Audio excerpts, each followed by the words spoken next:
कोई परस्पर में नाराजी हो जाए तो भी प्रणाम करना बंद ना करना, नमस्कार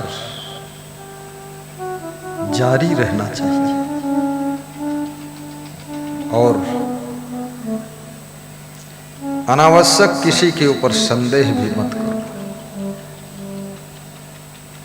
क्योंकि अंदर जब संदेह उठने लग जाते हैं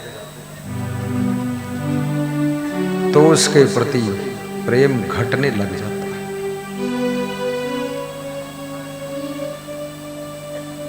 थोड़ा मन में विश्वास भी लाइए और विश्वास के योग्य भी बनिए।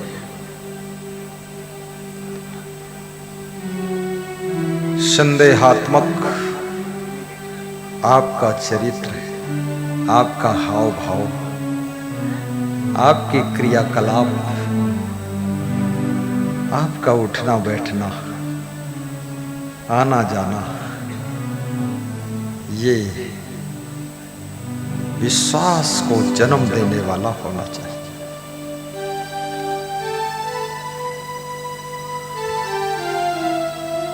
बीजक वित्त बतावे गुप्ता, कबीर साहब का बीजक ये गुप्त धन को बताता है। आपके पास में कुछ ऐसा धन है जिस धन का आपको कोई भान नहीं,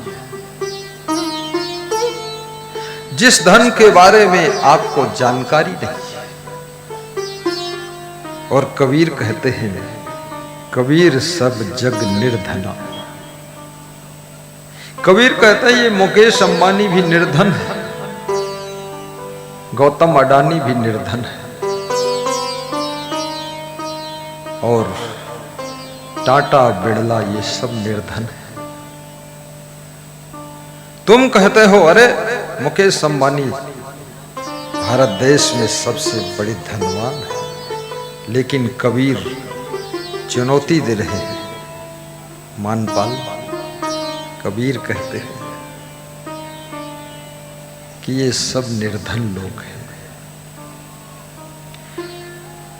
क्योंकि जिसके पास में भक्ति का धन नहीं है, चरित्र का धन नहीं है, कैरेक्टर इज मनी, और जिसके पास में ब्यूटीफुल नेचर इज मनी नहीं है, और जिसके पास में सुंदर सत्कर्मों का धन नहीं है, जिसके पास में स्वीट लेक्चर नहीं है, मीठी वाणी का धन नहीं है, वो निर्धन है। जिसके पास में धर्म का धन नहीं है,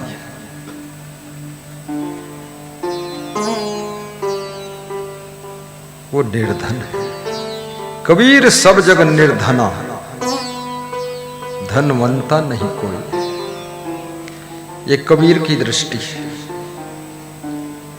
ये संसार का जो धन है, रुपया है, पैसा है, मैं इसका तमाशा बहुत देख रहा हूं।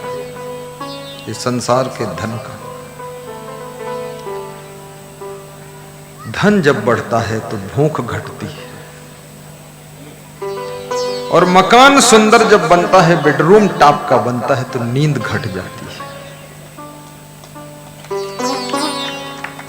दुनिया में सच बोलने वाले कम हैं।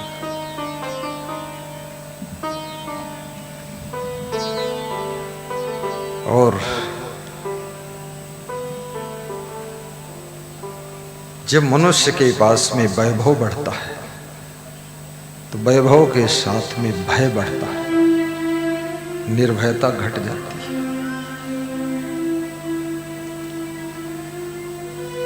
और जब विवाह हो जाता है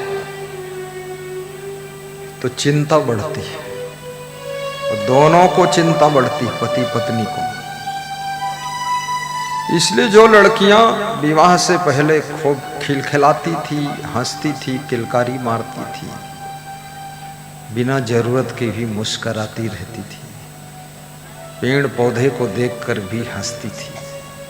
शादी होने के बाद बड़ी गंभीर हो जाती है, सीरियस हो जाती है, और धीरे धीरे पत्नी बनकर सीरियस होना शुरू होता है। जब मां बनती है तो और सीरियस, फिर जब सासू बनती है तो इतनी सीरियस हो जाती है कि हॉस्पिटल में भर्ती भी हो जाती है। ये बहुत खतरनाक है। और जब ये लड़कियां मुस्कुराती हैं, लड़के मुस्कुराते, तो मैं सोचता हूं बस थोड़े दिन मुस्कुरा लो, उसके बाद तूफान आने वाला है। खूब बाल सजा लो, गाल सजा लो, ओंठों में लाल पीला काला रंग लगा लो, फिर ऐसा रंग बरसेगा कि जिंदगी भर डूबी रहोगे। खूब जीन्स की पैंट पहनो, टाइट पहनो, राइट पहनो, व्हाइट पहनो, दर्द आने वाला है।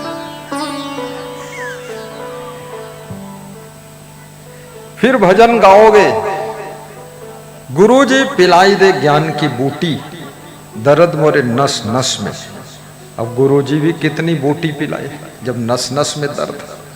सारी बूटी तुम ही पी जाओगे और सबके नस नस में दर्द, ये क्या पिएंगे। लखनऊ में एक कार्यक्रम गया, डॉक्टर अमर जी है, तो उनके यहाँ एक साधु आया था, भजन गा रहा था, गुरुजी पिलाई दे ज्ञान की बूटी, दर्द मरे नस नस में। तो मैं ब्यास गाजी से उठ करके अपने विश्राम कक्ष में चला गया। मैंने कहा इसके नस नस में दर्द, ज्यादा देर बैठो मेरे भी दर्द पैदा कर देगा। दर्द मोरे नस नस में। क्या लोग भजन बनाते हैं। ये प्रेम की दर्द है, ये श्रद्धा की दर्द है। और प्रेम एक दिल से नहीं होता, दोनों दिलों से होता है। और प्रेम में यदि संदेह का कीड़ा प्रवेश कर जाता है तो संदेह दीमक की तरह प्रेम की लकड़ी को खाकर खोखला कर देता है। इसलिए 2.5 अक्षर प्रेम का पढ़े सो पंडित हो, पोथी पढ़ी पढ़ जग मुआ पंडित हुआ ना।